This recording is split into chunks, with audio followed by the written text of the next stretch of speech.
1137. hadis. An Ayşe radıyallahu anha enne Nebiye sallallahu aleyhi ve sellem kana yusalli salatahu bil-leyl. Allah razı olsun Allah. Ve hiye mu'taridatun beyne yedeyhi fe izâ baqiyel vitru ayqadaha fe avtarat. Kuraz Peygamber aleyhisselam'ı tezekkâreyiz. Ayşe ozu ahlusayta. Peygamber geçici namazlar gılı dedi. Menne aldığında yatıp bulaydı. Yani uy geçici Peygamber aleyhisselam bizden min lizalar, spalinalar onunla ulizar yokçu. Geçici uy barzaçyonuna.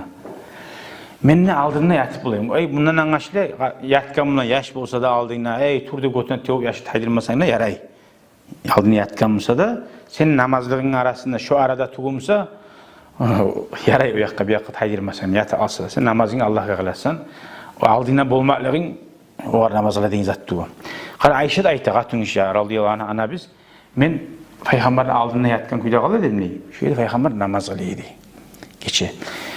Dağı ozu ahirinci vitrüsün kılması yanına hoca ahirinci vitrü ay erten namazı yok bulana. Men de turguzup Ayşe tava vitr namazı sen ne kıldı? Ayşe'nin de ahlusunna turguzuydu şu namazını barakatını alsın. Ravahu Muslim. Qumi fautili ya Ayşe. Hey Ayşe turale sen de vitr kıldırıydı. Görasan Resulullah aleyhissalatu vesselam neçik ahlusunda yaşlarında haynetken.